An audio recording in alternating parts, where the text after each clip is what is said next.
Assalamualaikum warahmatullahi wabarakatuh. Jumpa lagi dengan kami, Presiden PSPDS Urologi FKUB RSSA, pada video pembelajaran urologi dengan judul Obstruksi Ureteropelvic Junction atau UPJO.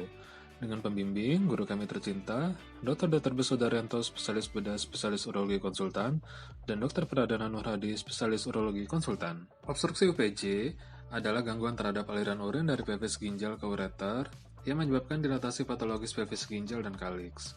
Insiden obstruksi UPJ adalah 1/1500, di mana sisi kiri tercatat lebih sering terjadi dibandingkan kanan, dengan rasio kiri banding kanan adalah 2/1. Obstruksi UPJ bilateral terjadi pada 20 hingga 25% kasus, di mana laki-laki 2 hingga 3 kali lebih sering terdampak dibandingkan perempuan.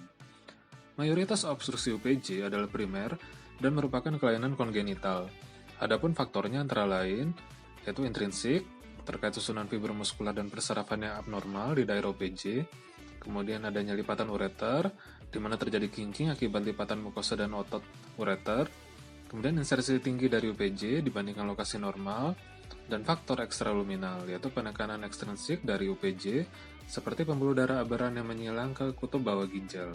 Untuk patofisiologinya, ureter yang normal akan mendorong urin dari pelvis ginjal ke kanu kemih melalui kontraksi peristaltik.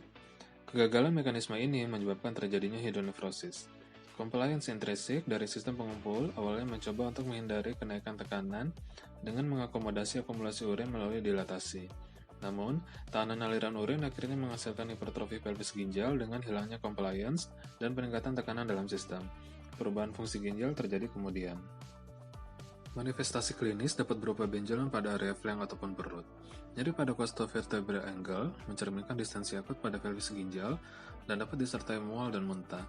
Meskipun nyeri lebih sering ditemukan pada area flank, namun dapat pula ditemukan nyeri pada epigastrium dan abdomen sentral. Tanda pyelonefritis atau pyonefrosis dan sepsis, hematuria dan hipertensi adalah presentasi lain yang cukup jarang dari obstruksi UPJ.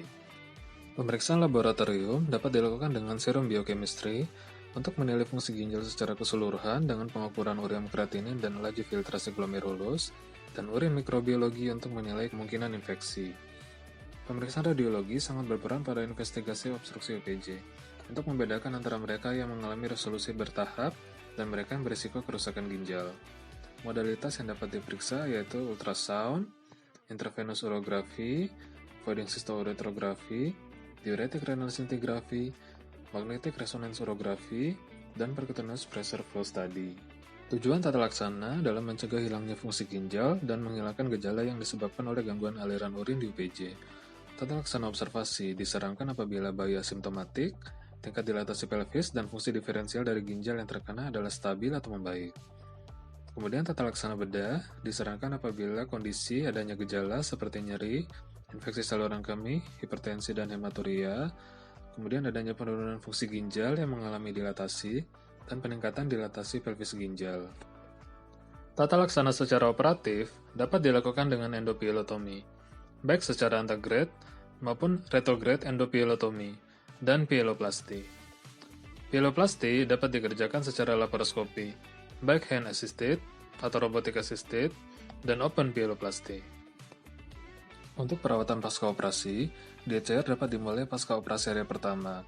Foli kateter biasanya dilepas 24-36 jam pasca operasi, sedangkan drain dilepas jika output minimal.